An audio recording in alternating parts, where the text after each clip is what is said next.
Buen día, sean bienvenidas y bienvenidos a la segunda actividad del ciclo de conferencias que denominamos la inversión extranjera directa contribuye al desarrollo a nivel de pregunta y desde un diálogo intersectorial. La mesa del día de hoy es muy importante porque va a discutir el vínculo inversión, industria, desarrollo desde la perspectiva empresarial, ¿no? Y para ello estamos muy contentos de que nos acompañen tres personas, ¿verdad?, especialistas que toman decisiones de inversión en la industria en México. Quiero comentarles que el ciclo de conferencias se organiza en el marco del proyecto PAPIME Clave PE 301822, intitulado Propuesta Didáctica para la Enseñanza de la Asignatura Inversión Extranjera y Propiedad Intelectual en la modalidad a distancia y mixta, ¿no? O sea, a lo largo del semestre y además del ciclo de conferencias, estaremos desarrollando cursos especializados. Sobre todo, estamos trabajando en un instrumento que intitulamos práctica de laboratorio, ¿verdad?, con ejercicios a partir de casos reales y vinculados a la materia. Quiero también señalar que esta actividad tiene el formato de una mesa de discusión propositiva, ¿no? En la primera parte vamos a plantear, ¿no?, dos preguntas generales, ¿verdad?, a nuestros ponentes. Y luego de esta dinámica que por supuesto también permite la interacción, el diálogo, el intercambio de ideas entre los propios panelistas, la última parte se va a componer de preguntas del auditorio y vinculadas a la temática. ¿Por qué es importante la temática de la inversión productiva para México? El problema está en el lento crecimiento económico que tipifica a la economía mexicana en los últimos 40 años, asociado al viraje en la pauta de desarrollo económico en México y en América Latina. ¿Cuáles son las características de este modelo de crecimiento? Lento crecimiento del producto por habitante, asociado a una productividad laboral que se presenta estancada y, lo más importante, un muy bajo coeficiente de inversión productiva y particularmente en la industria. Si me permiten, voy a dar unos mínimos datos. En el periodo 1980-2019, el Producto Interno Bruto por habitante de México creció apenas a una tasa media anual de 0.7%. La productividad laboral permaneció estancada con una tasa de variación de menos 0.3% y el stock de capital creció en 2.5%. Los problemas de crecimiento son de la mayor importancia cuando nos comparamos con Asia. En Asia, y particularmente en China, en el mismo periodo, 1980-2019, el PIB por habitante creció a una tasa de 5.5%, la productividad laboral crece a una tasa muy próxima de 5.1% y el acervo de capital, la inversión fija bruta, crece a una tasa del 10%. A partir de esta realidad, ¿no?, y de un reconocimiento del fracaso en materia de crecimiento, en materia de desarrollo económico que tiene el modelo de crecimiento hacia afuera en México, el interés de este proyecto y de esta mesa en particular es comprender desde la perspectiva empresarial por qué y con base en su experiencia la inversión productiva en México es tan baja. ¿Cuál es su diagnóstico? ¿Cuáles son los problemas y retos? Y como comenté hace un momento, nos acompañan tres personas muy relevantes para la industria en México, ¿no? Comienzo por presentar a el ingeniero Tarcisio Carreón, egresado del Instituto Tecnológico de Chihuahua II, con 32 años de experiencia en manufactura de exportación y donde ha trabajado en la industria nacional y extranjera en la rama de la madera, de la metalmecánica, de arneses para la industria automotriz y aeroespacial. El ingeniero Tarcisio cuenta con certificaciones por instituciones en Suiza y Japón y se ha especializado en sistemas operativos de excelencia. Actualmente es presidente del clúster automotriz de Chihuahua y desde hace 10 años es gerente de planta de Yazaki Componentes de México, filial del grupo ubicado en Chihuahua, México. La empresa y donde más adelante el ingeniero Tarcisio nos dará más detalles, se especializa en el moldeo de plásticos de precisión. Muchas gracias, ingeniero Tarcisio. Estamos muy contentos porque nos acompañe en esta mesa de discusión. Un gusto, gracias. Muy amable. En segundo lugar, quiero también presentar a Denis Pereira Gómez. Denis es licenciado en Administración de Empresas en Brasil con un MBA en Finanzas. En Gerdau fue responsable de implementar el área financiera del Centro de Servicios Compartidos en 2012, concentrado en operaciones financieras de 6 países en América Latina. En 2015, Denis asume la dirección general del Centro de Servicios Compartidos, incorporando parte de las operaciones de Estados Unidos, y en 2018 es nombrado director financiero de la filial brasileña Gerdau, con sede en Brasil, ¿verdad? De la filial Gerdau Corsa en México. En diciembre de 2020, Denis asume la dirección de la cadena de suministros de metalmecánica, de logística, de energía y de planeación de ventas y operaciones de Gerdau Corsa México. También bienvenido, Denis, y muchas gracias por aceptar nuestra invitación. Muchas gracias. Ahora, pregunto si en sala ya nos acompaña Alfred Rodríguez. No. ¿No? Bueno, seguramente se incorporará, ¿verdad?, en los próximos minutos.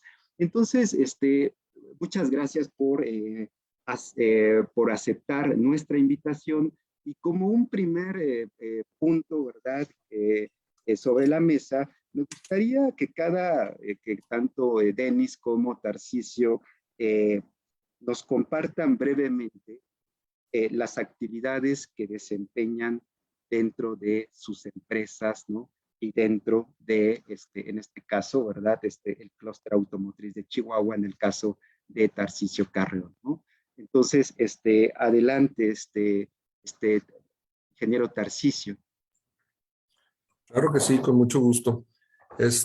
Bueno, primero que nada, muchas gracias por la invitación. Es un gusto estar aquí ante tan nutrida participación. Muchas felicidades.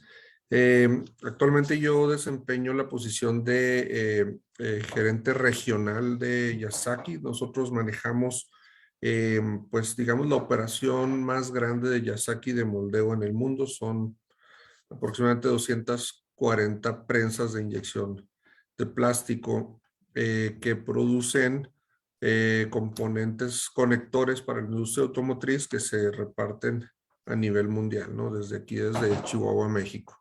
Y también estoy ahorita a cargo de como presidente del clúster automotriz del estado de Chihuahua, tratando precisamente de impulsar el desarrollo económico y el desarrollo industrial de la zona. Entonces, pues más o menos estoy al tanto de cómo está la situación en el ramo automotriz y en la industria de exportación. Muchas gracias, Tarcisio. Adelante, Denis Gómez.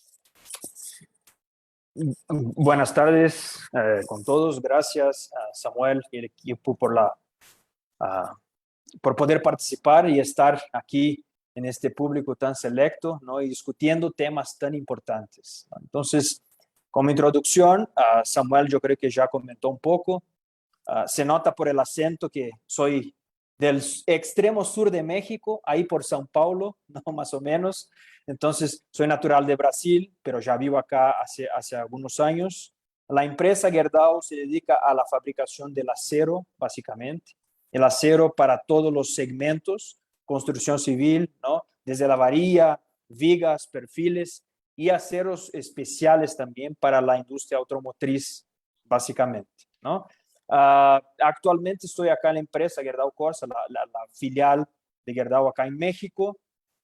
Llegué aquí justamente para un proyecto de centralizar todas nuestras operaciones financieras de América Latina acá en México. Entonces ahí vamos a discutir un poquito después, ¿no?, la competitividad que tiene México en este sentido. Fue el proyecto inicial a lo cual llegué acá en México. Posteriormente estuve como CFO de la operación acá, básicamente para la reestructuración de la estructura de capital que teníamos. Y hace un par de años estoy en la función actual, donde veo la parte de suministros, la cadena de suministros, compra de insumos, el área de metálicos, ¿no? Ahí 80% del costo del acero es el insumo metálico o la chatarra. Entonces tenemos, como empresa somos el mayor reciclador de las Américas aquí. También el área de logística, vamos a discutir un poco también los retos que tuvimos principalmente en el año pasado y seguramente Tarcisio nos puede ayudar mucho con la parte de exportación, ¿no? Fue todo un reto, Tarcisio está haciendo, ¿no? Y también el área de planeación operacional, que es básicamente el vínculo, necesidades del área comercial, lo que se ve en el mercado versus nuestra capacidad de producción y qué podemos ofrecer a nuestros clientes, ¿no? Es básicamente, y nuevamente, mucho gusto a todos. Y aquí estamos para, más que sea una plática, sea un diálogo, ¿no? Y seguramente también nosotros vamos a aprender mucho con ustedes. Gracias. Gracias, Denis. Y efectivamente se trata ahí de un diálogo, ¿verdad? Y de un aprendizaje mutuo, ¿verdad? De ambas partes. Yo quiero comenzar, ¿verdad? Y también invitar al público a que nos ayude planteando preguntas a través del chat. Solo les vamos a pedir, ¿verdad?, que nos indiquen su nombre completo y la institución, ¿verdad?, donde estudian, donde laboran, para sumarse a este diálogo, ¿no? Y mientras se formulan preguntas de parte del auditorio, la primera pregunta, ¿no? O sea, iniciando, ¿verdad?, la charla, hicimos referencia a los problemas que enfrenta la inversión, ¿no? Y la productividad en México y en América Latina y la gran brecha, ¿verdad?, más amplia que nos separa de Asia, ¿no? Reconociendo que detrás de la productividad existen problemas, ¿no?, de baja inversión y sobre todo baja inversión en la industria, ¿no? O sea, en la industria en sentido amplio, en la industria manufacturera. La primera pregunta es, desde su experiencia, desde su ámbito, ¿a qué factores atribuyen los problemas de la baja inversión, de la inestable inversión productiva en México y particularmente en la industria mexicana, ¿no? Fíjense, hay un grupo de factores usualmente de tipo microeconómicos, rentabilidad, de financieros, institucionales, geográficos, que se suelen identificar como temas que explican la problemática de la inversión. ¿Cuál es su opinión al respecto, ¿no? ¿A qué atribuyen los problemas de la débil inversión en México? Adelante, ingeniero Tarcisio.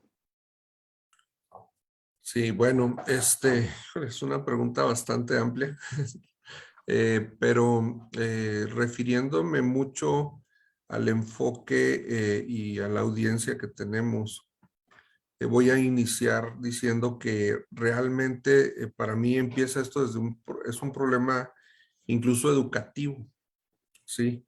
Educativo donde la sociedad no está ni educada ni mentalizada ya para, para generar iniciativas individuales de comercio o de producción de bienes. Hace tiempo, cuando los bienes no se producían a tan grande escala o a tan grande, digamos, niveles de industrialización y dominio de algunas empresas, pues había las necesidades y se cubrían muchas veces de forma, digamos, local o cercana, ¿no? Quien producía una pieza la producía para a un mercado apoyándose de industria y de conocidos, y era un nivel económico, digamos, más básico, ¿no? Viene la globalización, y empiezan a incidir mucho los factores económicos de cada país. El acceder a niveles de financiamiento suficientes para iniciar una inversión es un poco más complicado en nuestro país y no está siendo suficientemente acompañado o no ha sido suficientemente acompañado por gobierno en las últimas décadas, ¿no? Entonces, realmente las oportunidades se han ido aprovechando por aquellos grandes capitales que se dedican a buscar y aprovechar las nuevas oportunidades de negocio. Se van haciendo cada vez más macro, ¿no? Los negocios en lugar de micro. Sin embargo, yo creo que nosotros hemos fallado como sociedad en entender también las oportunidades que sí tenemos, y estoy hablándole aquí a mucho de la audiencia de estudiantes, ¿no? Miren, yo he visto a lo largo de mi carrera muchas historias de éxito de jóvenes que emprenden en base a la experiencia que agarran en un empleo, ¿sí? Y de ahí esas habilidades las tienen la iniciativa de ponerlas a disposición de varias empresas. También ahí es donde incide mucho la educación que tenemos, ¿no? El nivel de toma de riesgos que hacemos es muy bajo. Yo he tratado de desarrollar muchos proveedores localmente, y yo percibo esa duda de los empresarios locales, sobre todo de los micro, y la percibo porque pues hay un riesgo, ¿no? Hay un riesgo económico, hay un riesgo en su negocio y queremos ir a la segura. Los factores económicos, como les digo, el nivel, por ejemplo, de las tasas de interés de nuestro país, los requisitos que se requieren para acceder a ellos, también lo hace complicado, pero creo que sí hay muchas maneras en que las personas se pueden asociar y casar esa necesidad, ahorita como decía Denise, casar esa necesidad en la industria con una proveeduría local. Yo creo que tenemos muchas oportunidades de jugar en ese mercado y en ese campo de juego de forma diferente, ¿no? Entonces, eduquémonos desde ya,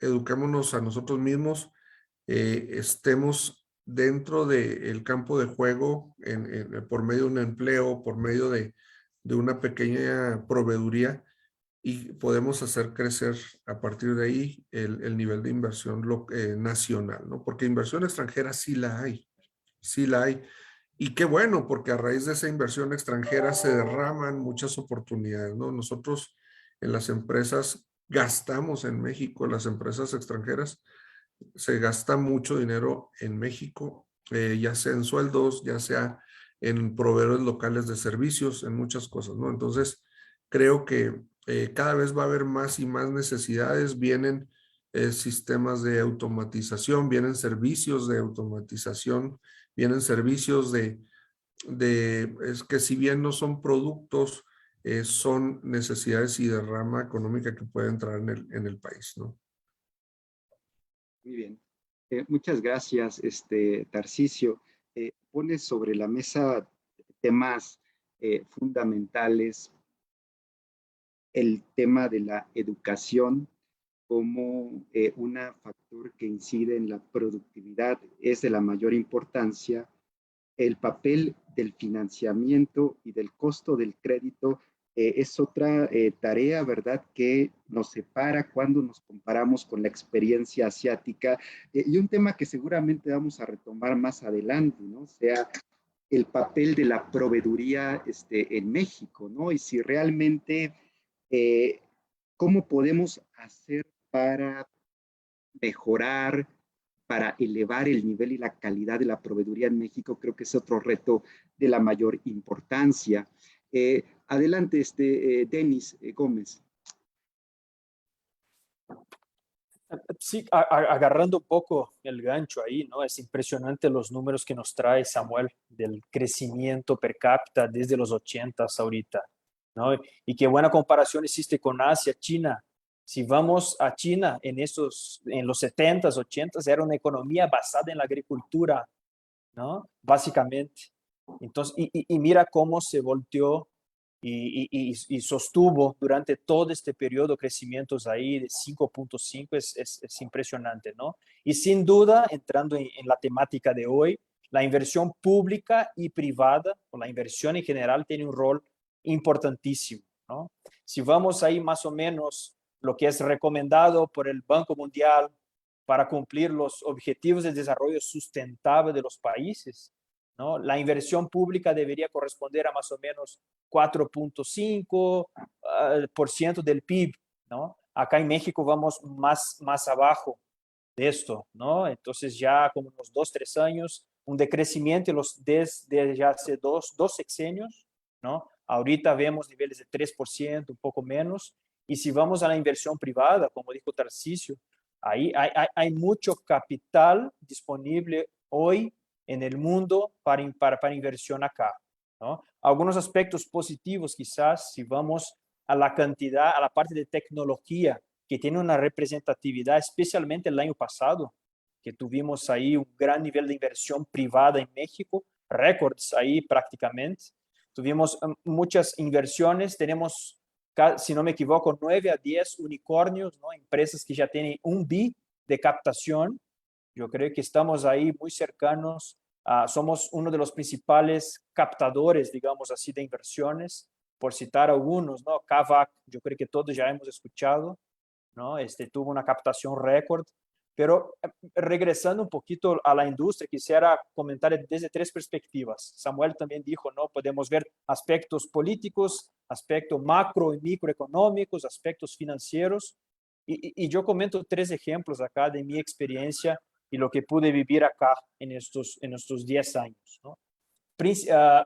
Como les platiqué, hicimos un centro de servicios compartidos, un Shared Services Center, ¿no? Desde México hacíamos las operaciones financieras para 6 países en América Latina y posteriormente a Estados Unidos. ¿Por qué México? ¿No? Ahí podemos citar varios aspectos. Posición geográfica, ¿no? La cercanía y relación comercial con Estados Unidos, pero más que todo, la mano de obra calificada que tenemos acá en México, ¿no? Entonces, principalmente para atender Estados Unidos. Entonces, yo creo que ese es un punto clave y aunado a la parte de educación, ¿no? Y formalización, más que todo de educación, que comentó Tarcisio, yo creo que es importantísimo fomentar esta, eh, generar este conocimiento, calificar de manera más ágil, principalmente toda la mano de obra que tenemos acá de muy alta calidad, ¿no? Aunado a esto, también hay programas, seguramente ya escucharon del IMEX, ¿no? El IMEX es un programa del gobierno que típicamente es para importación de maquinarias, para fomentar, pero también hay IMEX de servicios, ¿sí? Nosotros justamente teníamos certificado brindar servicios a esos países y teníamos la facultad de facturar esos servicios sin el IVA, ¿no? Eso nos daba, por ejemplo, 16% mínimo de competitividad comparado con otros países. Pero si miramos la evolución, hay países hoy como Uruguay, ¿no? País que, no sé, es 1% de México, quizás un poco menos, un poco más de la población, ¿sí? Hoy tienen una zona específicamente destinada a la prestación de servicios con incentivos del gobierno mucho más allá de un programa INEX, ¿sí? Entonces, seguramente es esto, si tuviéramos un poco más de soporte, subsidio, apoyo del gobierno, quizás lo que hoy México ya es una referencia en las Américas en prestación de servicios, pudiéramos acelerar mucho más. Perspectiva financiera, si comparamos quizás con otros países, ¿no? Llamamos el spread bancario, es decir, la tasa de referencia versus la tasa que la banca corporativa da para la inversión, ¿no? Es gigante este spread, ¿no? Partiendo de la tasa de referencia versus la tasa efectiva que la banca corporativa da para nuevas inversiones. Y se acentuó mucho. Y si vemos los indicadores, los 2 últimos años se desvirtuaron un poco por la pandemia, pero al contrario de otros países donde este spread de riesgo, spread bancario disminuyó para fomentar la retomada económica, ¿no? Aquí en México no logramos evidenciar desde la perspectiva empresarial ese estímulo por parte de la banca, ¿no? Entonces se incrementó aún más el spread. Y sobre la pandemia también, si comparamos el estímulo fiscal comparado con el PIB, el porcentaje, ¿no? Con otros países, desafortunadamente acá, ¿no? Fue menos de 1% los estímulos fiscales frente al PIB y vemos otros países quizás que rápidamente reaccionaron, ¿no?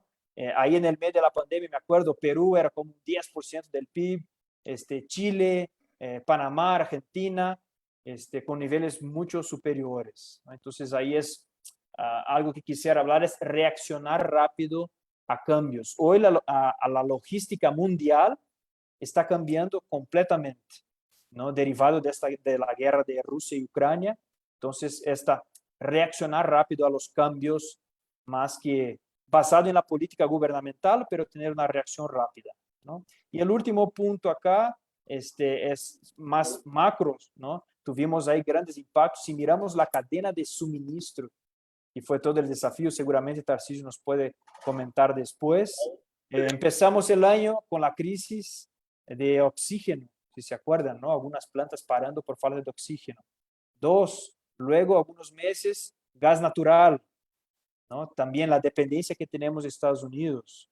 3, el canal de Suez, si se acuerdan, ¿no? Que colapsó en el medio del año.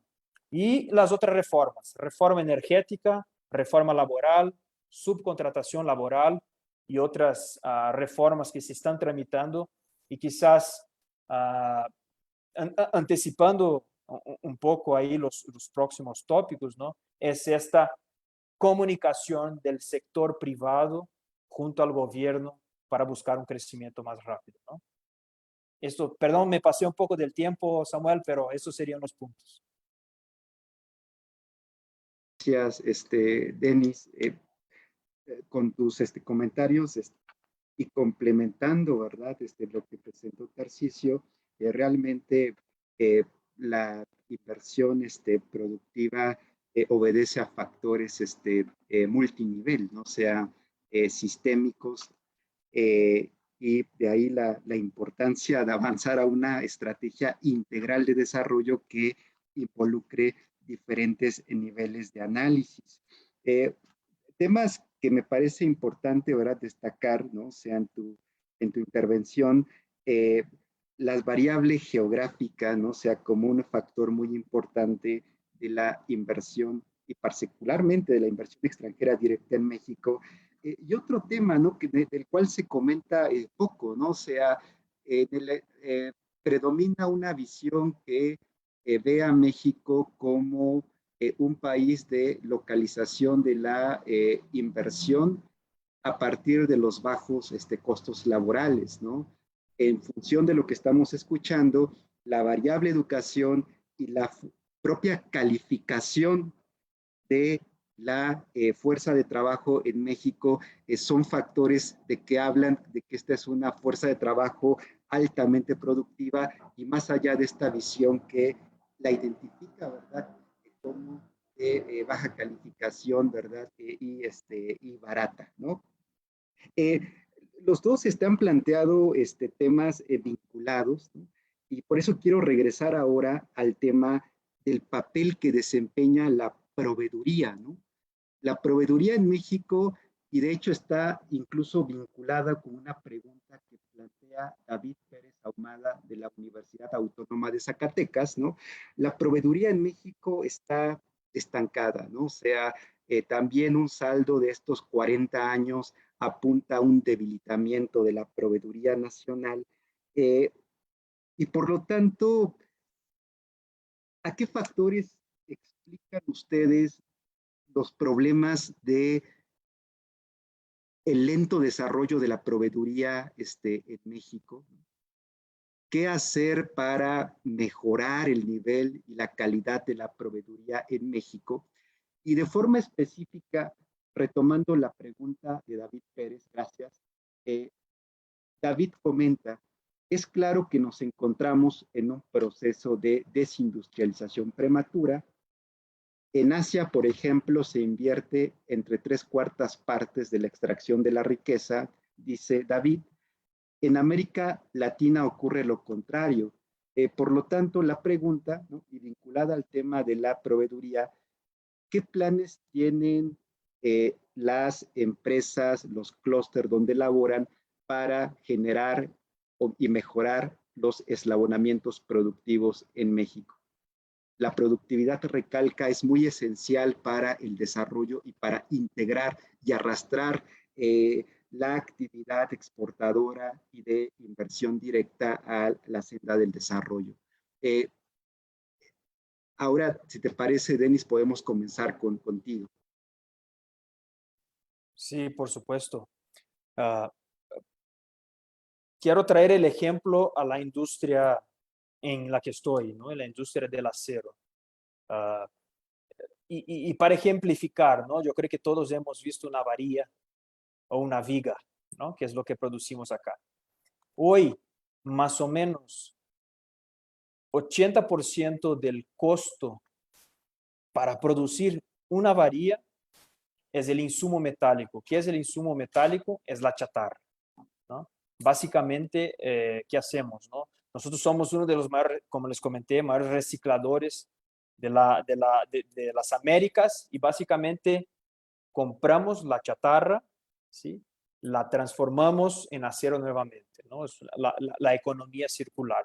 ¿Por qué comento esto? Imagínense que 80% del consumo de lo que nosotros pagamos por la varilla o por la viga viene de la chatarra. Y si vamos al mercado de la chatarra, ¿no? Hoy, entre todas las acereras que están en México, necesitamos, por decir, 13 millones de toneladas al año, grandes números. Y México solo genera 10 millones, ¿no? ¿Por qué digo generación? La diferencia del acero se produce, la chatarra no se produce, la chatarra se genera. Ahora imagínate cuánto representa en el Producto Interno Bruto la construcción o el seguimiento del acero. Y 80% de esto viene de la chatarra, ¿sí? ¿Por qué comento? De la proveeduría. Desafortunadamente no hay, es un mercado bastante informal, hay varias iniciativas del sector privado, de las empresas, de los propios recicladores chatarreros y carecemos ahí mucho de una formalización de este segmento y de la cadena de suministro para poder incrementar nuestra capacidad. Y cuando digo incrementar nuestra capacidad, es que hoy, forzosamente, si queremos suplir la demanda que hay en México, tenemos que importar este insumo metálico de otros países, ¿no? Entonces, quisiera reforzar ahí la regulación y que se fomente, ¿no?, junto con las entidades privadas y el gobierno, la formalización de este proceso. Otra parte importante del costo de producción del acero es la energía, ¿no? Y ahí, imagínense, si es relevante para nuestro segmento, imagínense para otros segmentos que tienen un consumo mucho más masivo de energía. Y vemos quizás el camino opuesto con la reforma energética, ¿no? Entonces, además de retrasar o hacer con que el costo de energía quede más caro, perdemos competitividad con esos productos internamente y para exportar, ¿sí? Y segundo, disminuimos el coeficiente de inversión privada, ¿no? Hemos acompañado cuántas empresas presentaron amparos, ¿no? Y tienen amparos, ¿no? Ayer hubo la votación de la reforma energética, parece que va adelante, pero el insumo, yo creo que David comentó en su pregunta, ¿no?, los recursos que hay disponibles, ¿no? Pudiéramos ser punta de lanza, benchmark en la generación de energía en México comparado con otros países, ¿sí? Entonces, ahí dos ejemplos de los canales de proveeduría, ¿no?, aplicados a la industria privada, ¿no? Y no es un tema de Gerdau Corsa, es la industria acerera en general en México, ¿no? Entonces, ahí yo creo que hay puntos importantes para que se trabajen en conjunto, iniciativa privada y pública, ¿no? Muy bien, muchas gracias, Denis. Adelante, Tarcisio. Sí, claro que sí.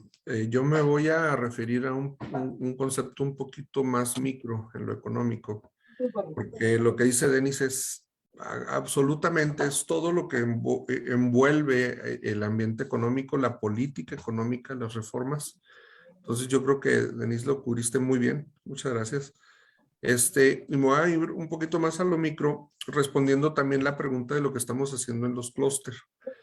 Miren, cuando yo entré al clúster automotriz, el clúster estaba formado por gerentes de planta de empresas exportadoras.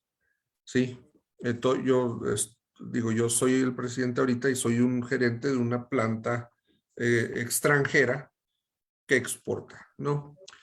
Y estamos cambiando ese enfoque y estamos pidiendo la participación del empresariado local, precisamente porque creemos que quien debe de llevar la batuta y la iniciativa del desarrollo de la industria, pues son los propios empresarios, son los primeros que deberían de estar interesados e involucrados, ¿no? Son empresarios que ya están formados, pero viene mucho lo que les comentaba de la educación incluso financiera. Les voy a poner un ejemplo. Me ha tocado a mí buscar proveedores y cuando mando una cotización, y esto es bien importante para que todos aquellos que quieran emprender un negocio o acceder a un contrato, lo tomen en cuenta. Siempre he tratado yo de involucrar proveeduría nacional y lo que he visto en muchas ocasiones, el error más común es el siguiente. Al momento de cotizar, de un solo producto quieren sacar para los gastos generales. Es decir, por ejemplo, si yo tengo una planta de 1000 metros cuadrados, vamos a decir, ¿no? Un espacio de 1000 metros cuadrados. Y la cotización o el producto que voy a ofrecer me va a ocupar 50 metros cuadrados. Yo considero el costo de toda el área, ¿no? Y lo cargo y son poco competitivas las cotizaciones que recibimos en muchos casos por desconocimiento y por falta de educación de cómo debemos de cotizar y cómo debemos de contemplar y la lógica de mi estructura de costos, en dónde voy a cargar cada costo, ¿no? Y créanme que se han perdido muchas cotizaciones empresas mexicanas simplemente por el hecho de no conocer bien su estructura de costos, no entenderla y no por dar una cotización correcta. Esa es una. Sin embargo, también quiero referirme a las oportunidades, sobre todo quiero referirme ante este grupo porque yo aquí veo estudiantes y veo futuros empresarios. Miren, es verdad todo lo que les estamos comentando de que hay ciertas cuestiones que nos están poniendo a lo mejor en una desventaja, pero también cuestiones como las que comenta Denis de la situación geográfica siguen siendo algo que nos hace atractivos. Pero ¿cómo acceder a oportunidades si no tenemos el financiamiento, como lo mencionábamos, si no tenemos tecnología propia? Porque cuando tienes tecnología propia, que ese es un tema que hemos platicado, hace falta el desarrollo de tecnología doméstica, ¿verdad? Que genere nuevos productos y nuevos mercados. Pero si no hay eso, ¿cómo le hacemos? Bueno, miren, primero que nada, sí hay zonas económicas que políticamente están haciendo lo correcto para impulsar la industria. Tenemos el ejemplo en Querétaro, tenemos ejemplos muy, muy palpables, ¿no? Pero si yo soy un empresario pequeño o soy un estudiante, ¿qué puedo ofrecer? Bueno, puedo ofrecer mi tiempo a gente que sí tenga los recursos y asociarme y a darme a la tarea de buscar esas ligas entre alguna demanda de alguna empresa que ya está invirtiendo en el país y de la cual puede salir una actividad económica local, ¿no? Hay capacidades disponibles en muchas empresas y en la capacidad de asociación también depende no de gobierno ni de políticas, depende de nosotros. Entonces, ¿cómo nos asociamos o cómo buscamos las capacidades disponibles en varias empresas para ofrecer? Esa es la pregunta. ¿Qué tiene la proveeduría nacional para ofrecer? Y nadie va a venir a generar las oportunidades por nosotros. Quien debe de generar y buscar las oportunidades son los empresarios locales, los emprendedores locales. La atracción de inversión extranjera la debemos de seguir haciendo, lo hacen todos los países, ¿sí? Lo hacen, ¿por qué? Porque eso es una derrama económica para los países y de ahí se genera conocimiento, se generan cadenas de proveeduría nuevas, se generan actividades económicas nuevas. Pero esas oportunidades no van a darlas, no las van a poner a servirlas en la mesa, ¿no? Hay que buscarlas y encontrar la forma de cómo sí acceder a esas oportunidades y contratos económicos. Entonces el clúster es lo que está buscando, generar esa liga. Estamos dándole más protagonismo a los jugadores y líderes locales de la industria local para que se sienten en la misma mesa. El otro día pudimos generar una mesa de trabajo en Phoenix donde sentamos a proveedores locales pequeños, pymes, con OEMs en Phoenix. Pues, fue una misión estratégica comercial donde estuvimos en la mesa Harley Davidson, tuvimos a Lumina, varias empresas fabricantes de vehículos, ¿no? Que son los dueños de la tecnología. Lo ideal sería que en México hubiera marcas propias de vehículos que generaran un montón de riqueza, ¿no? Y la competitividad en el aspecto automotriz y las ventas, lo que decía ahorita Denis, siempre va a estar, siempre nos van a estar exigiendo reducción de costos, siempre nos van a estar exigiendo reducción de precios. ¿Por qué? Porque la competencia es muy dura a nivel mundial, ¿no? Este mundo de globalización así lo ha hecho. Estoy percibiendo yo un poco de repatriación o repatriamiento de empresas y operaciones asiáticas, chinas, como aprendizaje de los problemas que comentaba también ahorita Denise de logística, de proveeduría, ahorita el problema de que incluso la falta hasta de contenedores para mover los materiales nos ha hecho reflexionar acerca de el justo a tiempo, qué tan justo debe de ser en un ambiente en el que globalmente se ha cambiado la capacidad de proveer, ¿no? Entonces, pues yo los invito de verdad a que sí entendamos los conceptos macro, pero debemos de entender mucho más los conceptos micro y las capacidades que tenemos nosotros para ofrecer y buscar generar esas oportunidades y capitalizar las oportunidades. Ofrecer, tocar puertas, asociarnos. Si yo tengo una capacidad disponible en una pequeña empresa o tengo algún conocimiento, ¿cómo me asocio con alguien para ofrecer algo más grande, una solución más completa e integral ante alguna necesidad que pudiera haber en alguien que ya tiene una inversión o tiene una necesidad? Esa sería mi propuesta. Gracias, Tarcisio. Fíjate, me gustaría, y dadas también algunas preguntas, con base en la experiencia del clúster automotriz de Chihuahua, en el desarrollo de proveeduría, ¿verdad? Y esta mesa que nos comentas, ¿verdad? Que desarrollaste hace unos días, ¿qué opinión tienes de la figura del empresario mexicano y su compromiso con la innovación y con la inversión? Yo creo que cuando me refería a mejorar la educación, no me refería solo a la educación primaria y secundaria y superior. Me refería yo a la educación como empresarios. El ejemplo que daba yo ahorita de saber cotizar, ¿verdad? Pero realmente sí yo veo, he visto desgraciadamente en el empresariado mexicano un nivel de conformismo donde busco, les voy a poner un ejemplo. Nosotros usamos unas pequeñas piezas que son maquinadas a un grado de precisión muy alto.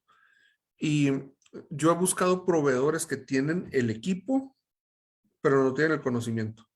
Y he ofrecido entrenarlos, desarrollar a los empleados de ellos dentro de la empresa para tener esa proveeduría aquí local.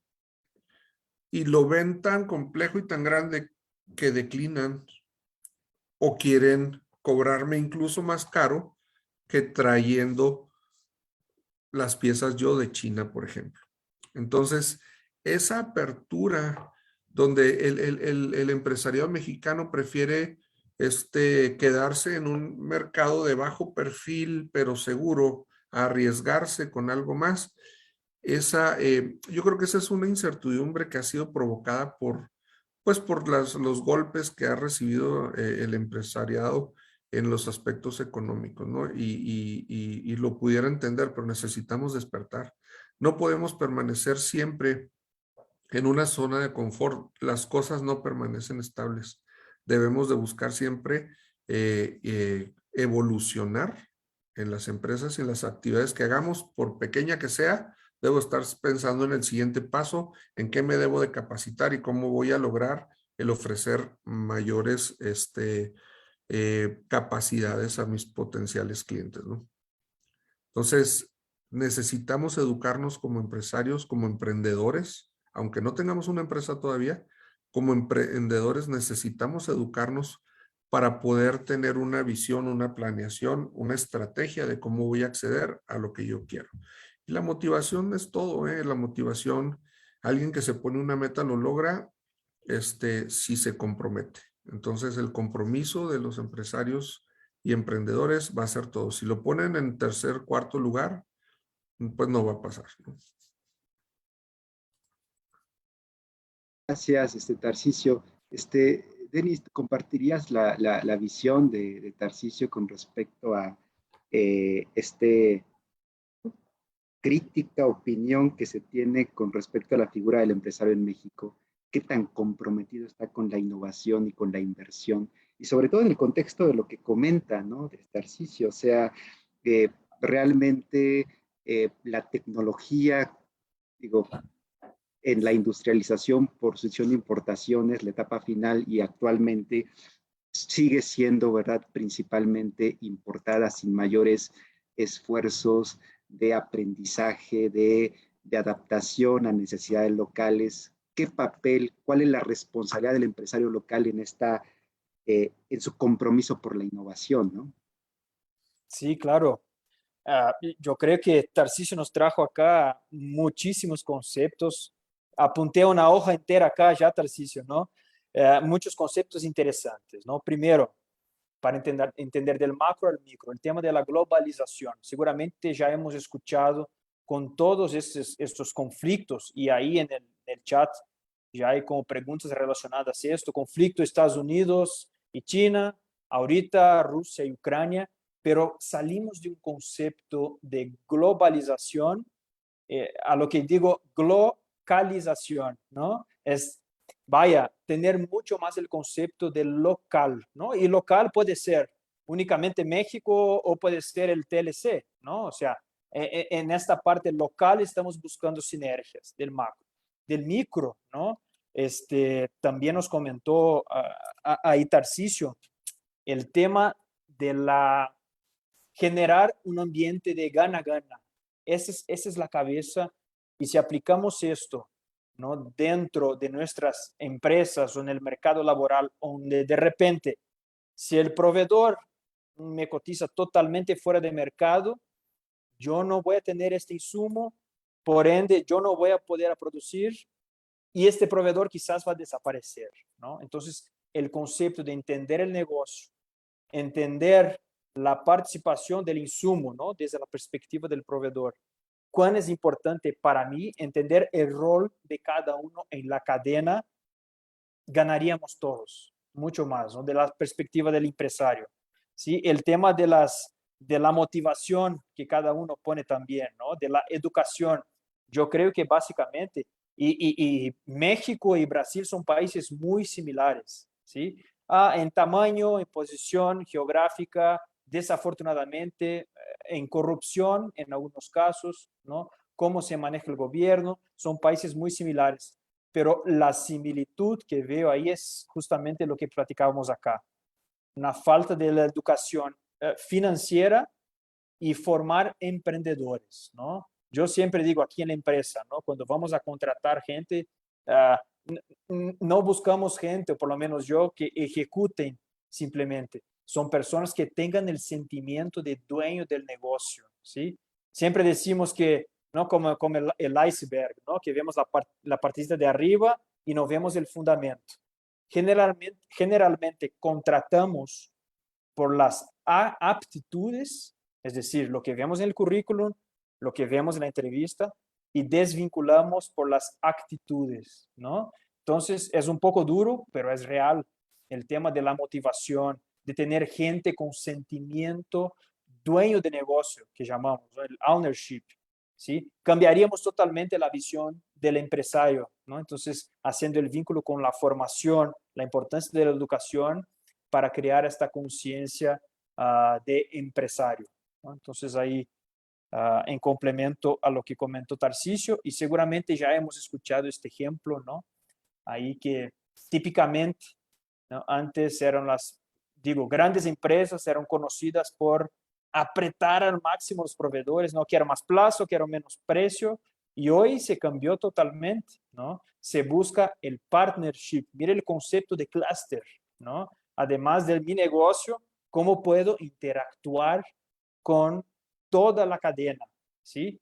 Y aquí ejemplos que vinieron para promover la disrupción. Ya escuchamos este ejemplo, ¿no? ¿Cuál es la mayor empresa o la empresa más grande hoy de entretenimiento? ¿No? Es Facebook, no es Disney que tiene los activos, ¿no? ¿Cuál es la mayor empresa hoy de hospedaje? No es Hilton, es Airbnb, que tampoco tiene activos, ¿no? ¿Y cuál es la mayor empresa hoy de transporte público? O sea, no son los taxis, es Uber, ¿no? Que tampoco tiene activos. Entonces, tres conceptos ahí para reflexionar de la importancia de la cadena, de buscar estas oportunidades y tener esta cabeza, ¿no? El mindset realmente de emprendedorismo, ¿sí? El mundo sería mucho más fácil, haríamos negocios de manera mucho más sencilla si pudiéramos tener presentes estos conceptos, ¿no?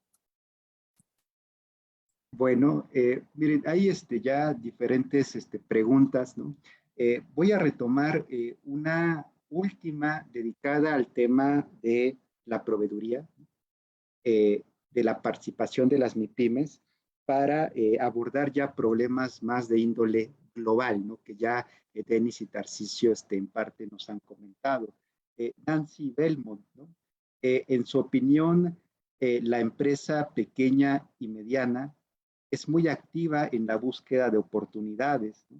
Sin embargo, el eslabonamiento con la gran industria tiene muchas barreras a la entrada que pone en peligro las finanzas de la empresa de menor tamaño. Por ejemplo, el pago de proveedores hasta 120 días, ¿no? La pregunta será que el poder de negociación de la gran industria, ¿no? Vulnera la operación y la existencia de la pequeña y mediana empresa. Una última pregunta a nivel de la proveeduría, ¿no? Adelante, Tarcisio, ¿no tienes algún comentario? Ok, gracias.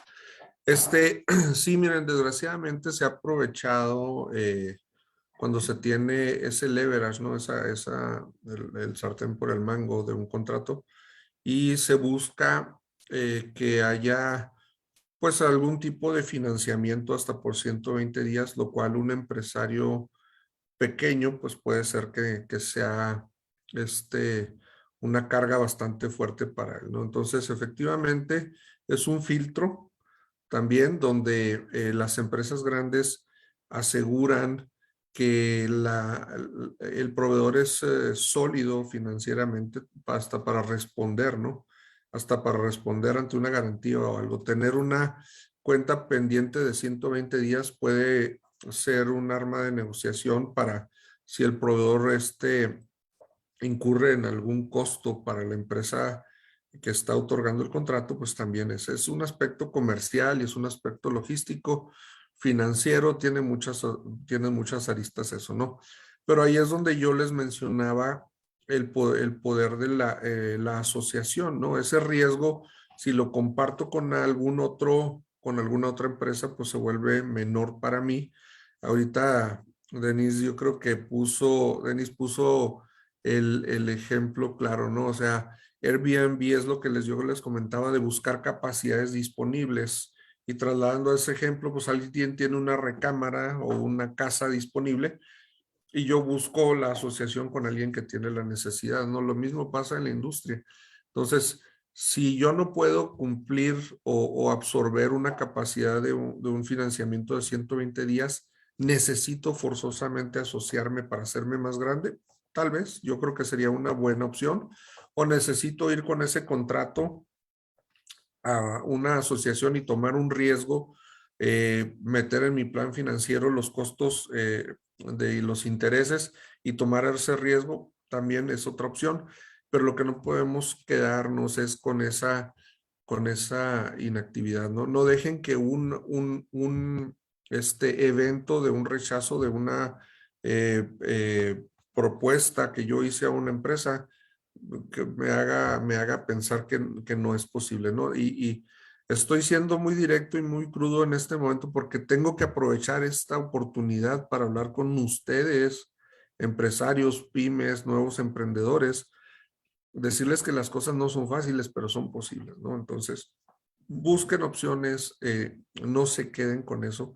Realmente, si les estamos compartiendo nosotros el escenario es porque ese es el campo de juego, ¿sí? Pero definitivamente de que en México hay talento, hay capacidades, las hay. Su mismo tiempo, ustedes pueden ir con alguien y decirle, conozco una empresa que necesita tal cosa, yo no la tengo, pero yo puedo asociarme contigo y hacerme cargo del negocio. Su mismo tiempo es valioso, ¿no? Esa capacidad de asociarse para enfrentar los retos que hemos estado comentando. Gracias, Tarcisio. Denis, ¿algún comentario sobre esta pregunta de hasta dónde la gran industria, la gran empresa permite el ingreso de pequeñas y medianas empresas?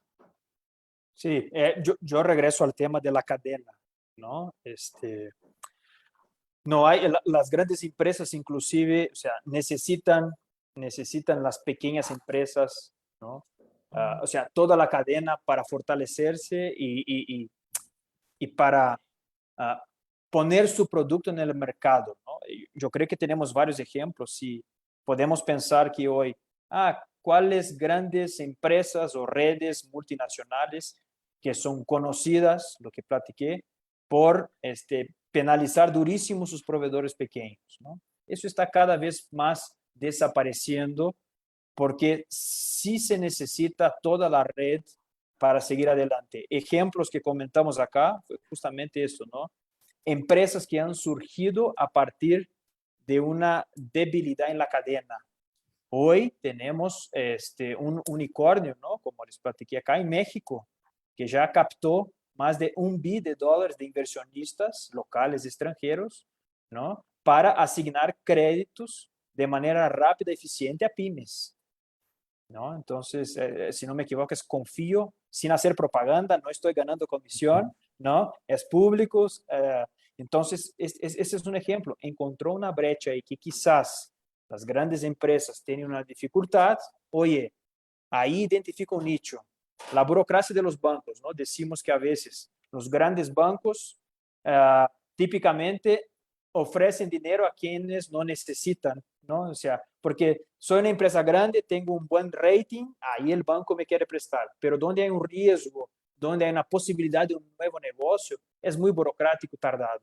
Justamente esta startup encontró este nicho, ¿sí? De brindar de manera rápida, eficiente, a veces sin garantía, crédito para las pequeñas empresas, las pymes, para que puedan desarrollarse, ¿no? Entonces, serían los comentarios ahí en complemento a lo que nos comentó Tarcisio. Gracias. Y antes de pasar a los temas globales, ¿no? O sea, ¿cuál es el papel de la política pública, ¿no? O sea, el énfasis está pues, en esta charla en la perspectiva empresarial, sí, pero ¿qué debe de hacer la política pública para mejorar la calidad, el nivel de los encadenamientos, para incorporar a más micro, pequeñas y medianas empresas en cadenas de suministro críticas, ¿verdad? En la industria mexicana.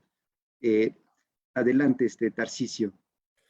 Miren, la política pública debe de fungir como un facilitador para el desarrollo de las empresas y el desarrollo económico. Voy a poner dos ejemplos nada más por no extenderme mucho. Pero, por ejemplo, en Ámsterdam a mí me tocó ver, el gobierno tuvo la iniciativa de generar una universidad para desarrollar mejores métodos y mejores tecnologías para el área agropecuaria, ¿no?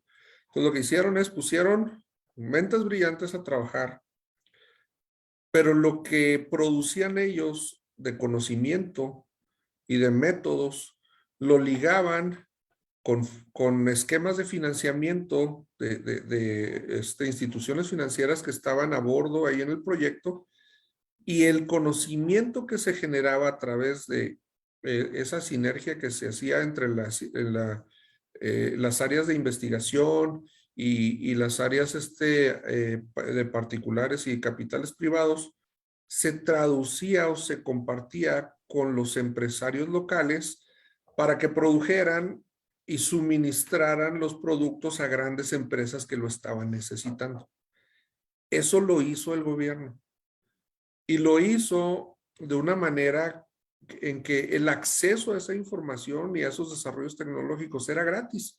Ahí iban los agricultores que no tenían unos desarrollados los métodos bien o no tenían la más alta tecnología, lo que fuera, iban a clases ahí. Y cuando terminaban las clases, tenían ya un financiamiento listo acorde a las necesidades y tenían ya la promesa de compra de grandes empresas que requerían sus productos, ¿no? Bueno, lo mismo pasa en la industria, eso se puede hacer en la industria, ¿no? Y lo otro que yo estoy viendo es los apoyos a proyectos de investigación y desarrollo siempre llevan cláusulas donde le dicen, ¿sabes qué? Te vamos a apoyar, pero pues la mitad de lo que tú desarrolles va a ser del gobierno o va a ser de la institución o va a ser lo que sea, ¿no? Necesita haber una mayor, digamos, actitud de patrocinio más que de condicionamiento de los apoyos para desarrollos tecnológicos y sobre todo pues el esfuerzo de desarrollar nuevas tecnologías, ya sean particulares, me refiero a personas con talento y que tienen alguna idea, o empresas que ven alguna oportunidad de desarrollar algún producto o lanzar un producto nuevo dentro de su catálogo de productos, ¿no? Entonces, yo creo que el gobierno sí debería de estar apoyando eso. Desgraciadamente, las noticias que yo tengo, a menos que esté mal, es que, pues, en los últimos 40 años, no estoy hablando de los últimos 3 o 4 o 5, sí se han ido a la baja las iniciativas de desarrollos tecnológicos.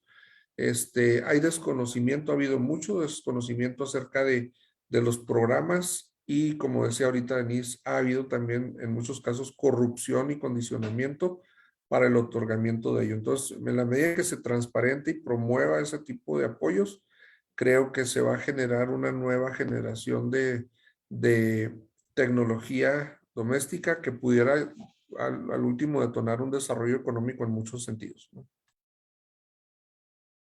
Gracias, Tarcisio. Denis, adelante si quieres agregar. Sí, claro, solo en complemento, Tarcisio nos platicó un poco de la industria, ahora regresando a servicios, el ejemplo que comentamos ahí también, ¿no? Ah, comenté el caso de Uruguay, donde hay beneficios específicos brindados por el gobierno si quieres establecer tu empresa de prestación de servicios ahí, ¿sí? Muchos centros de servicios compartidos, ¿no? Share services que llamamos acá en México, en los 3 últimos años han migrado para países como Panamá y Costa Rica, donde de igual manera hay beneficios, convenios con universidades, ¿sí? Porque los centros a veces tienen un carácter de formación, ¿no? O preparación del profesional para ingresar al mercado en el mercado de trabajo. Entonces, ahí es ejemplos complementarios en el área de servicios que, uh, que pudiera haber subsidios, incentivos, estímulos para la prestación de servicios, ¿no? Considerando que hablamos en el inicio que México ahí tiene una calidad increíble de profesionales. Me acuerdo cuando llegué aquí comparando el número de ingenieros que entran en el mercado en México comparado con Brasil. Esto hace 10 años era como 3 a 4 veces más el ingreso de ingenieros en el mercado de trabajo comparando con Brasil, ¿no? Entonces, tenemos toda la iniciativa, el sector privado dispuesto a, entonces creo que respondiendo la pregunta, ayudaría mucho este partnership ahí, ¿no? Para fomentar la prestación de servicios en general. Sí, gracias, Denis. Hay ya un grupo de preguntas en diferentes niveles, pero todas en la temática que nos ocupa. Axel Matas Castillo, de la Facultad de Economía, y a partir de los comentarios donde Denis y Tarcisio coinciden, ¿qué factores, dicen Axel, deberían mejorar para el acceso al crédito y particularmente yo diría de la micro, pequeña y mediana empresa? Se deben de regular las tasas de interés que se cobran por parte de los bancos y a ello yo agrego un tema. ¿Cómo afecta a la inversión, a sus proyectos de inversión, estas subidas en la tasa de interés, ¿no? Que se observa en México y en el mundo para contener, ¿verdad? El fenómeno inflacionario, ¿no? Entonces son preguntas desde el punto de vista de la tasa de interés y de el crédito, ¿verdad? En función o como unas variables que explican a la inversión productiva, ¿no? ¿Te parece, Denis? Ahora comenzamos contigo. Claro, qué buena pregunta, ¿no? Yo iba a decir en el inicio, las preguntas difíciles a Tarcisio y yo respondo las demás, ¿no? Pero bueno, tasa de interés, ¿no? Y voy a tomar como referencia, 2021 fue un poco atípico, ¿no? Pero 2020 quizás ahí, pre-pandemia, pandemia, ¿no? Empezamos el año, y si no me equivoco, estaba alrededor de 6.5, algo así, la tasa de referencia. Terminamos el año con 4 punto algo, ¿sí? Entonces 2 puntos porcentuales es bastante. Sin embargo, el acceso al crédito quedó más caro. Entonces, a ver, en teoría, la base para los préstamos es la tasa de referencia y tenemos un incremento gigante de la tasa final, ¿no?, de préstamo a empresas. Claro que ahí hay el nivel o el tema riesgo, ¿no? En teoría, en el mitad de 2020 empezó el tema de la pandemia, incertidumbre y el riesgo se incrementa, ¿no? Entonces, ahí es muy difícil, no hay regulación, ¿no? En teoría, hay varios factores complementarios a esta tasa, pero hemos visto un claro ejemplo ahí que de alguna manera inhibe la nueva inversión desde la perspectiva financiera, de tasa de referencia, ¿no? La circulación de la moneda, como sabemos, a pesar del riesgo país, ¿no? Cuanto más alta la tasa de interés, pues en teoría más inversionistas, principalmente de Estados Unidos, ¿no? Aquí vienen a México buscando rendimientos un poco superiores a los que tienen allá. Ahora cambió un poco. Vemos toda esta presión a nivel mundial por el incremento de tasas de interés. ¿Por qué? Reactivación de la economía, inflación un poco más alta. Primera herramienta para controlar la inflación, tasa de interés, ¿no? Entonces, incremento tasas de interés, regula la inflación un poco. De ahí aparecen los desafíos. Y regreso al ejemplo anterior, encontrar la brecha, uno de los factores que inhibe o retrasa un acceso al crédito es la burocracia, necesidad de garantías, algún historial. Imagínense, si tú estás empezando un nuevo negocio, ¿qué historial vas a presentar al banco para que te prestes, ¿no? Entonces, justamente vienen esas startups buscando funding de diversas empresas, sea a través de un fondo, excedente de caja, alguna empresa que tiene más liquidez, juntar esos recursos para brindar el crédito más barato y de manera más efectiva, ¿no? Yo creo que esto acelera mucho el proceso. Sí, gracias, Denis. Adelante, Tarcisio, si tienes algún comentario. Sí, bueno, yo por ahí estaba leyendo algunos comentarios, uno de ellos el de Nancy, acerca de la restricción de las tasas, la reducción. Miren, yo voy a ir un poquito más allá.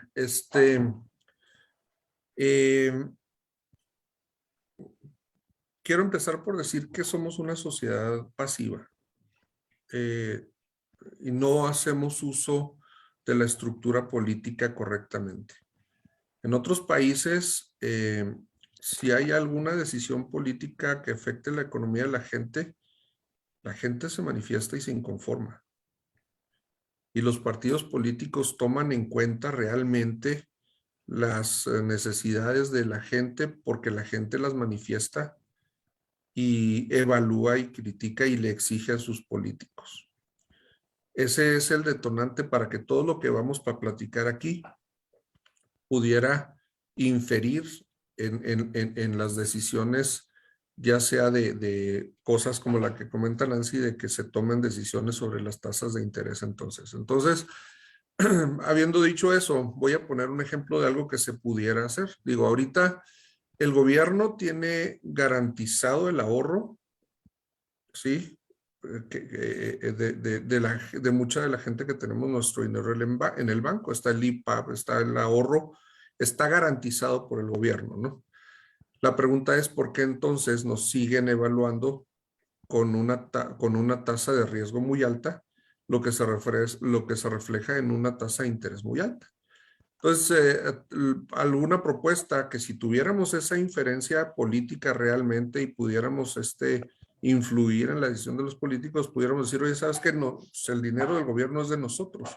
Entonces, ¿por qué no al menos el ahorro que está garantizado por el gobierno, por qué no se exige que una parte de ese dinero, en lugar de prestarse a tasas de interés muy altas de algunos bancos, ¿verdad?, aun cuando el gobierno tiene garantizado eso, ¿por qué no se pide que ese dinero se dedique a proyectos productivos? O sea, si el banco va a pagar porque alguien no pagó una televisión, sí, porque la verdad eso es lo que está garantizando, ¿verdad? Que alguien fue y le pidió al banco y compró un celular, un carro, lo que sea, y no lo pagó, y el banco ya no tiene para pagarle a quien tenía el ahorro, que el cual es el dinero que usó.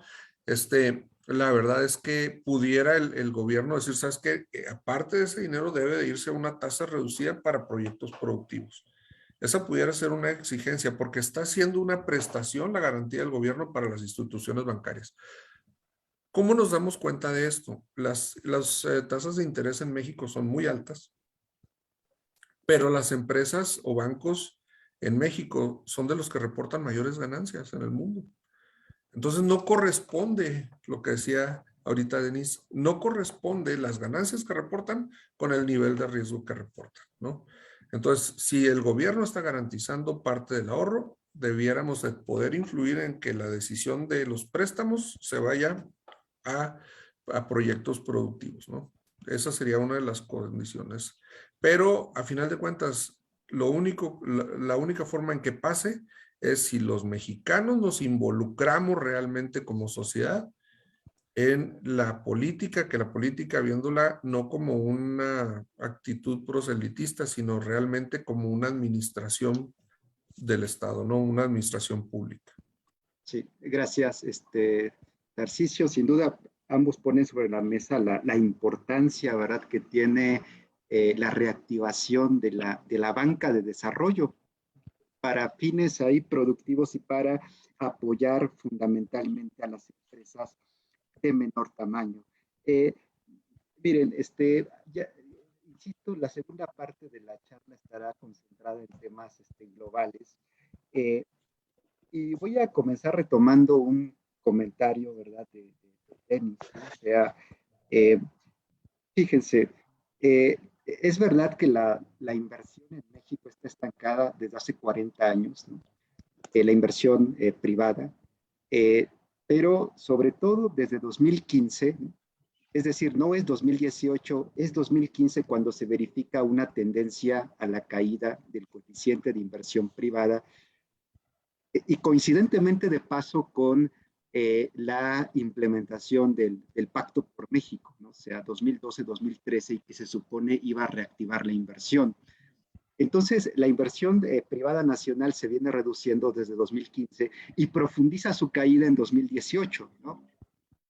Pero fíjense que por agentes de la inversión, y como ya comentó Denis al inicio, la inversión pública está estancada, no se convierte en una fuente de demanda adicional por el estancamiento y por ello que impulsa la inversión privada. Pero dentro de la inversión privada ocurre algo muy interesante. La inversión privada nacional es la que reduce su participación en el PIB y la inversión extranjera directa es el componente más dinámico del coeficiente de inversión, incluso, ¿verdad?, en un periodo marcado por incertidumbre, ¿no? O sea, a la pregunta de, a ver, ¿qué responden las empresas, las cámaras, de por qué la inversión es tan baja? Usualmente dicen, es por la temática de la incertidumbre. Lo que podemos ver con base en la estadística es que al menos la inversión extranjera directa en la industria, la autopartes automotriz, por ejemplo, y ella es una pregunta que plantea Claudio Alberto, no ve problemas de incertidumbre y se manifiesta como dinámica y como un componente que incluso tendremos que ver, pero seguramente en 2020 como parte del PIB superó a la inversión pública, ¿no? ¿A qué factores atribuyen esta conducta tan diferenciada, ¿no? Donde más bien es la inversión privada nacional, ¿no?, la que desde 2015 y en un proceso de estancamiento reduce su participación en el PIB frente a una inversión directa que se presenta dinámica, ¿no? Esa es una pregunta general. Y ahora, retomando el comentario de Claudio Borbón de la Facultad de Economía. Pregunta para Tarcisio, pero yo digo es válida para los dos, ¿no? ¿Qué motivaciones detrás de la inversión en el clúster automotriz ha permitido a la industria mantenerse estable a pesar de diversas circunstancias adversas en la logística automotriz internacional? Y una pregunta para todos también local, la nueva reforma energética, sí, desde tu perspectiva, afecta las perspectivas de inversión privada nacional y extranjera. Entonces, ahora, Tarcisio, ¿te parece bien? Comenzamos contigo. ¿Qué factores han influido para que la industria automotriz esté estable? No, no está estable. Nos ha pegado muchísimo. O sea, tuvimos una reducción en la demanda cuando la pandemia de un 40%. Lo que pasa es que la industria de todos modos es muy amplia y es esencial para el transporte de bienes, productos, para gente y todo, pero no está estable, sí nos pegó mucho. Lo que pasa es que la industria automotriz está, históricamente hay altas y bajas porque es muy competitiva. Entonces, las empresas están acostumbradas a mantenerse muy flexibles en sus capacidades de producción. Entonces, han incrementado capacidades de producción y bajado capacidades de producción, pero las empresas han tenido pérdidas como cualquier otro sector. Entonces, lo que sí hemos visto, afortunadamente, es que la demanda se ha mantenido. La gente ha querido cambiar carro, al menos una buena parte de la gente que compraba un carro nuevo lo ha decidido seguir haciendo por necesidades o por la razón que ustedes gusten. Y ese nivel de caída de demanda se ha recuperado más o menos rápidamente. Nos sigue afectando la producción de microchips, nos sigue afectando la falta de materias primas y nos sigue afectando los problemas de logística y transporte, pero sí se ha sido afectada. Ha sido, la verdad, una montaña rusa esto también para nosotros. Sí, sí, gracias. Denis, ¿algún comentario de esta conducta diferenciada de la inversión extranjera directa, eh, sobre todo industrial, que se presenta dinámica y donde más bien es la inversión privada nacional la que presenta problemas, ¿no? O sea, y desde 2015. Sí, es una muy buena discusión, Samuel, ¿no? Si paramos para pensar, independiente si la inversión privada es nacional o extranjera, un factor importante y que tú lo has comentado es la certidumbre jurídica o el Estado de Derecho, ¿no? La lectura que podemos hacer quizás es que no hemos recuperado todavía la confianza empresarial, ¿no? Y ahí es un buen. Generalmente, cuando miramos la confianza empresarial, el índice de confianza del empresario sube un poquito antes, porque el empresario quizás tiene un poquito más de información en el mercado que la índice de confianza del consumidor, pero lo que hemos visto es que el empresariado local todavía no vio o no percibe las condiciones más favorables para seguir invirtiendo, ¿no? Entonces, quizás por tener más presente la información, por estar viviendo ahí en la piel, ¿no? Como comentó Tarcisio, una bajada de 40% es muchísimo, ¿no? Es muchísimo. Y respecto a la inversión extranjera, quizás ahí, y alguien comentó en el chat, y un fenómeno interesante que pasó fue el conflicto Estados Unidos y China, ¿no? Con la perspectiva, la preocupación con la cadena de suministros, con la relación comercial, ¿sí? Entonces, el mercado o el trading entre México y Estados Unidos, aunado a la firma de TLC, fomentó muchísimo más esta inversión. Si vemos realmente la inversión de Estados Unidos acá en México, hay un crecimiento importante que corrobora los datos que tú nos has comentado ahí, Samuel, y más o menos haciendo el cruce de las fechas, ¿no? 2015 para Sí, acá, que empezó este conflicto China y Estados Unidos. sí, gracias. Eh, Daniel Zárate, estudiante de la Universidad Autónoma Metropolitana, señala que al inicio del sexenio, las expectativas económicas empresariales se vieron severamente afectadas, ¿no? O sea, lo que tú indicabas, Denis, sobre todo por la incertidumbre a causa por la transición política. Hoy, después de 3 años, es posible evaluar los cambios. En su opinión, ¿son positivos o son negativos? Eh, ¿Tienen planes de expansión o de crecimiento en sus empresas, en la industria? ¿Y cuáles son las perspectivas, verdad, que ven de cara a los próximos 2 o 3 años? Eh, Denis, ¿te parece si tenemos alguna reacción de tu parte? Claro, claro que sí. Muy buena pregunta, Daniel. Aquí si miramos y quisiera separar un poco la pandemia, digo, nos complica un poco la evaluación del PIB como tal, ¿no? Pero empezando, y me acuerdo de los números de 2020, justamente pre-pandemia, la perspectiva del PIB en el inicio, y aquí hay una encuesta que hace la encuesta Citibanamex, ¿sí? Esta encuesta es mensual o trimestral y reúne la perspectiva del tipo de cambio, PIB, tasa de interés e inflación, ¿no? Reúne la opinión de las 25 principales instituciones bancarias acá de México. Y me acuerdo justamente de 2020, los bancos arrancaron con la perspectiva del PIB en enero para este año 2020 de 1.1%, ¿sí? Bueno, si terminamos el año con menos 10% casi, ¿no? Entonces, claro, en el medio del año hubo pandemia, la recuperación, ¿sí? Hemos escuchado ya del sexenio, del inicio, que la expectativa era crecer un 6% en promedio.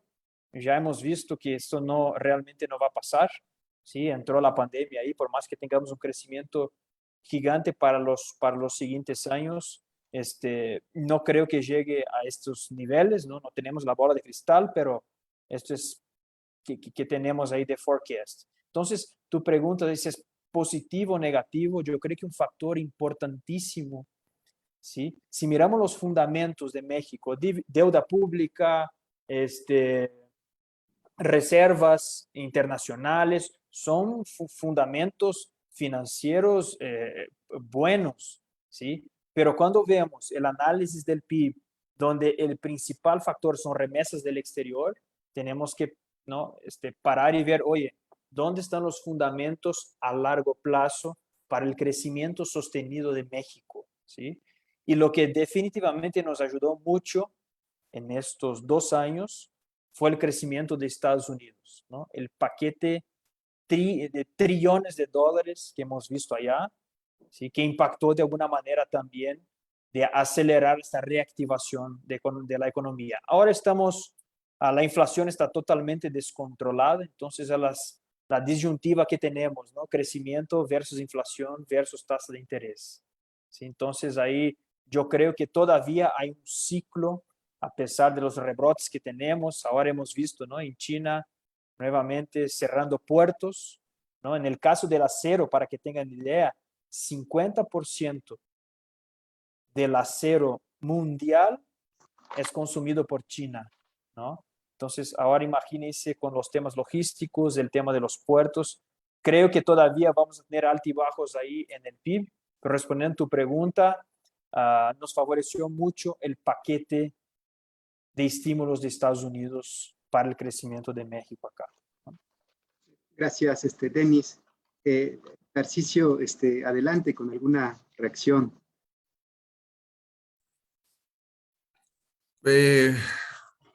Miren, economía en general siempre va a ser un tema.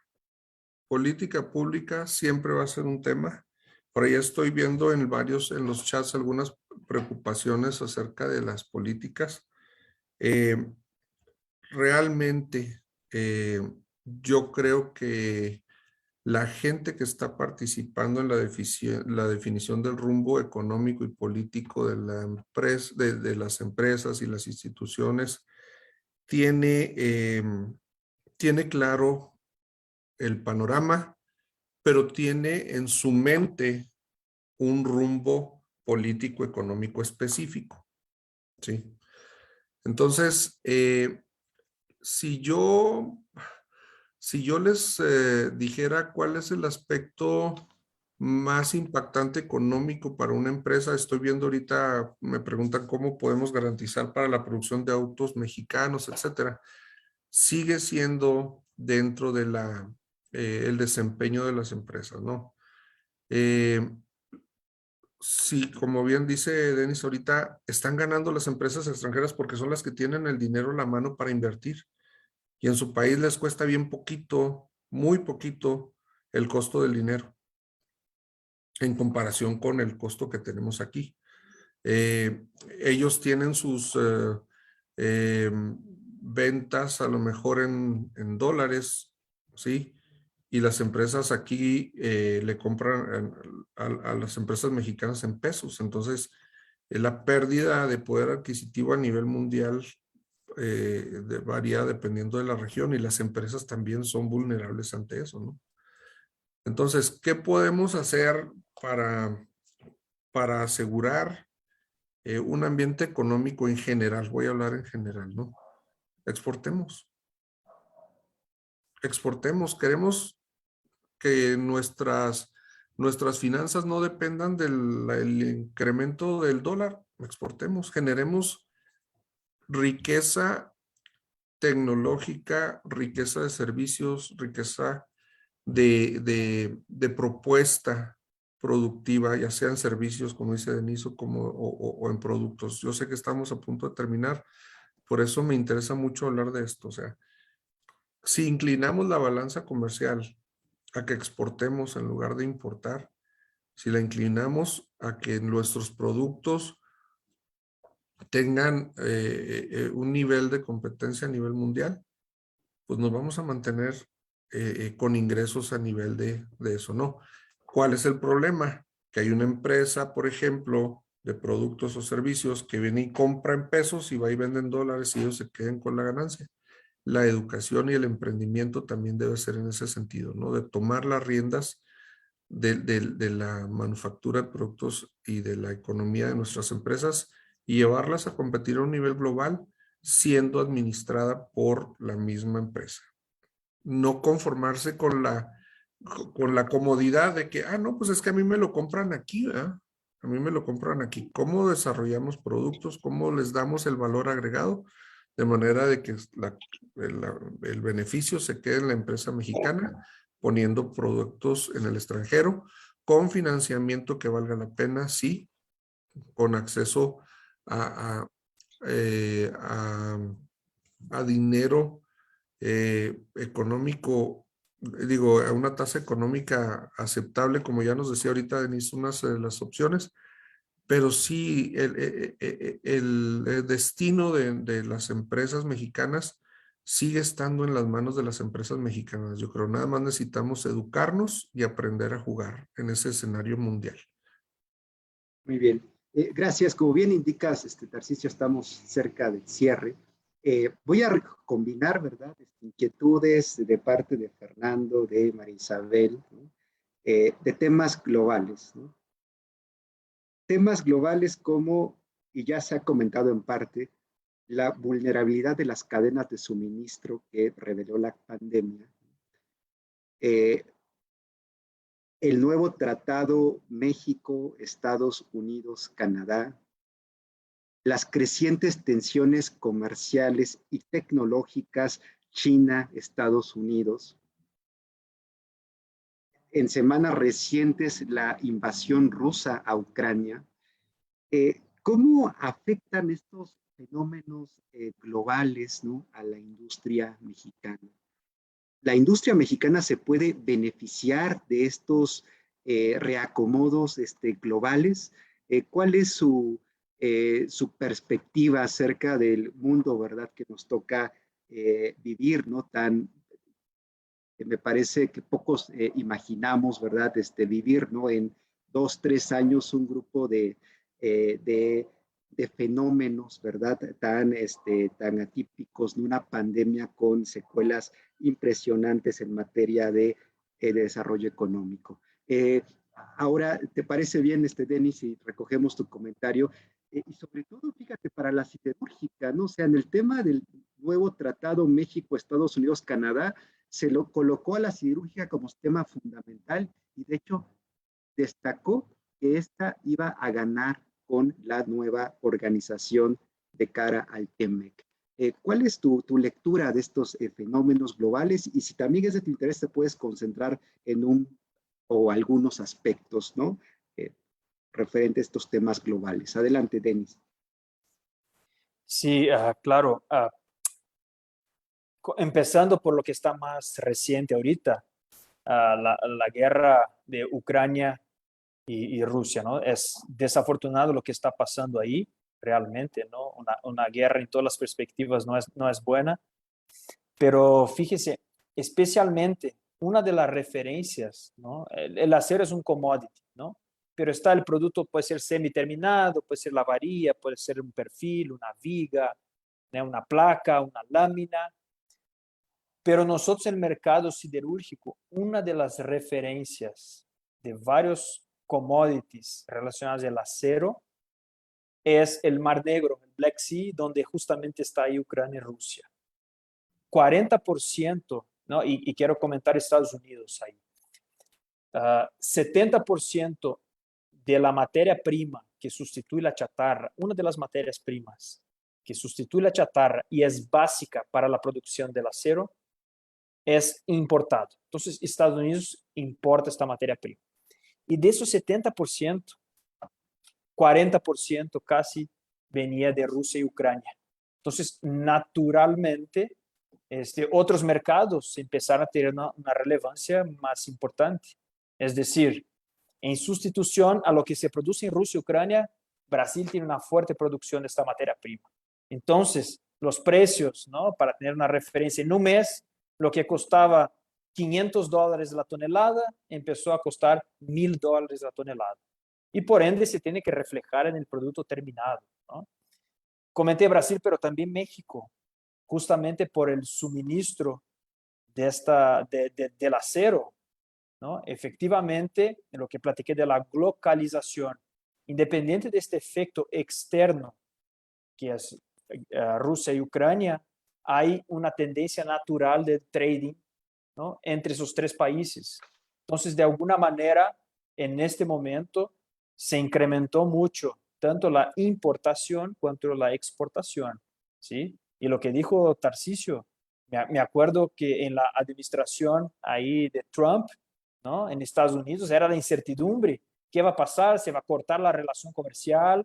Se estaba empezando a renegociar el TLC y empezamos todos acá en México, vamos a buscar otras alternativas. Y digo, crisis para uno, oportunidades para otro.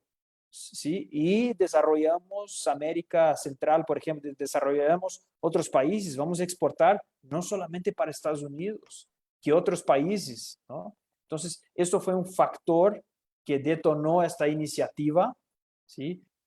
Rusia y Ucrania también está cambiando totalmente, no solamente el mercado del acero, el trading global, principalmente en aspectos logísticos. Tarcisio comentó cuánto costaba hace 2 años traer, o un año, traer un contenedor de China.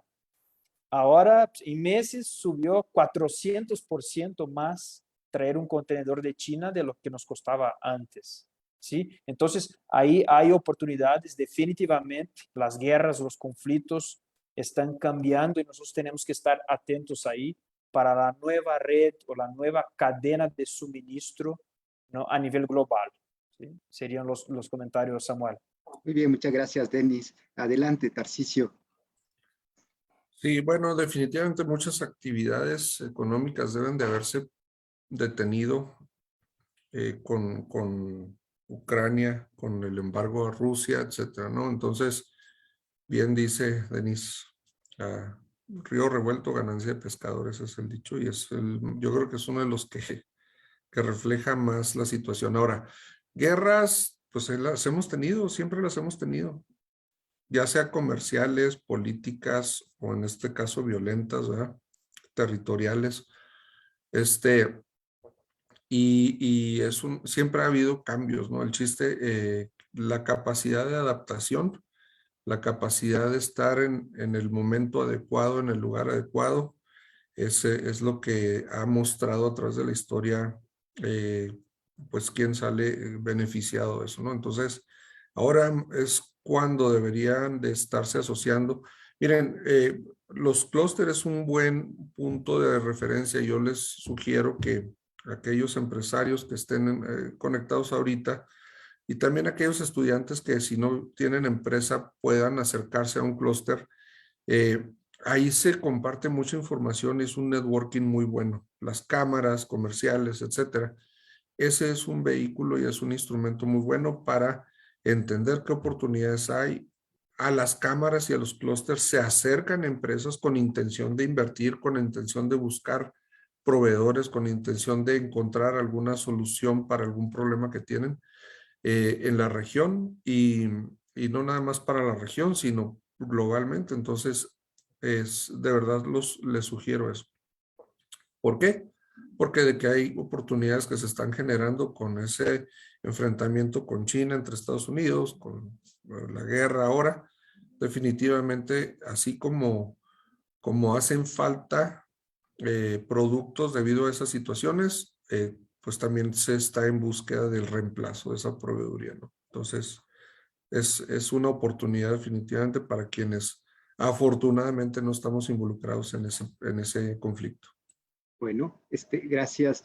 Sin duda, el balance pareciera a nivel global y de estas tensiones pareciera ser eh, favorable, ¿no? Para México.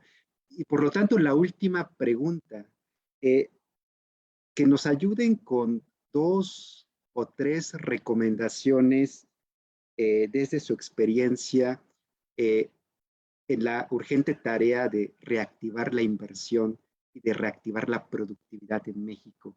¿Qué hacer? ¿No? Me gustaría cerrar con esa pregunta. Tarcisio, ¿te parece bien si comenzamos contigo? Sí, claro que sí. Miren, primero es tener muy claro el segmento al cual quieren incursionar en base a sus capacidades y sus habilidades. Tener un buen conocimiento de cuál es el nivel competitivo. De pronto estamos en un mercado y no entendemos qué precios y qué costos se manejan a nivel global como para competir, ¿no? Una vez que tengan muy claro eso, la información del segmento en el que participan, el producto en el que estén y las condiciones globales en que se maneja ese producto, identificar el gap que hay entre su operación con ese nivel de competitividad que se requiere, buscar sinergias con otras empresas si son pequeños, o si requieren financiamientos, buscar los modelos y las herramientas, investiguen, documentense acerca de esa disponibilidad de recursos que haya, pero definitivamente tienen que ustedes tener un plan de desarrollo para sus operaciones, para ejecutar de una manera pues con excelencia, ¿sí? Todas sus operaciones y ya sea servicio, ya sea un producto, debe ser con la calidad y a nivel de competencia global, ¿no? O sea, ya no podemos pensar localmente ni nacionalmente. Cualquier empresa debe estar preparada para competir globalmente. Entonces, reflexionen en eso y prepárense en lo personal para que puedan dirigir su empresa de una manera segura, de una manera en que puedan tomar riesgos de forma inteligente, porque a veces un riesgo es lo que más paga, ¿no? Y lo que más te puede posicionar. Entonces, prepárense ustedes como líderes de su negocio y de lo que vayan a emprender. Esa sería mi recomendación general. Muchas gracias, Tarcisio. Eh, Denis Gómez, adelante. Sí, aquí retomar rápidamente algunos conceptos que hablamos, ¿no? Realmente la situación externa no es favorable, lo que decimos para la inversión, ¿no? El clima de negocios o la seguridad jurídica en este momento está un poco comprometida. Tomando el ejemplo de energía que hablamos acá, ¿no? Un roadmap o una planeación, ¿sí? Para que tú inviertas como consumidor de energía, no como el generador. Estamos hablando ahí de una planeación. El corto plazo en energía son 3 a 5 años, imagínense, ¿no? Entonces, digo, como empresa, quiero cambiar la matriz energética, buscar otros temas, es otra fuente de insumos. Estoy hablando de un proyecto pequeño, 3 a 5 años, ¿no? Entonces, este es un punto que platicamos. Localización también, buscar aquí qué podemos hacer, ¿sí? Mirar las brechas, los nichos y las oportunidades que aparecen en este momento.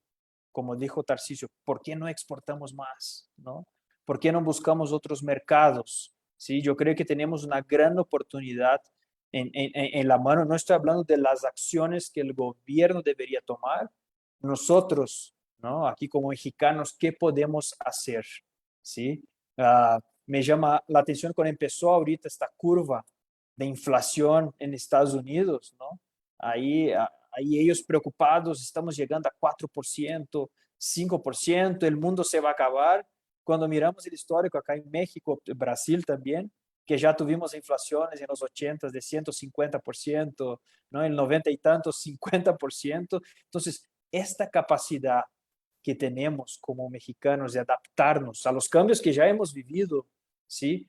A la capacidad de responder de manera rápida, de buscar oportunidades, yo creo que es este nuestro diferencial, ¿no? Entonces, podemos estar ahí reclamando o poniendo la culpa en la guerra o en los conflictos, pero ¿qué oportunidades tenemos para dar la vuelta, aprovechar el momento, ¿no? Para superar esta crisis, ¿no? Entonces, esas serían las reflexiones finales, Samuel. Muchas gracias. Bueno, gracias. Sin duda una sesión donde, ¿verdad? Aprendimos todos, ¿verdad? Es muy interesante tejer estos vínculos, universidad, empresa, digo, con Tarcisio, también con Gerdau, y antes con eh, nos han permitido, incluso nos han abierto las puertas para trabajo de campo, ¿no? Esas experiencias sin duda son muy importantes para los estudiantes y ojalá que esto se profundice y continúe en el futuro, ¿no? Yo, antes de salir, quisiera compartir dos temas y luego de agradecer a nuestros participantes por su asistencia y por compartir su experiencia con la comunidad de la Facultad de Economía. En este ciclo de conferencias vamos a continuar, ¿verdad? El próximo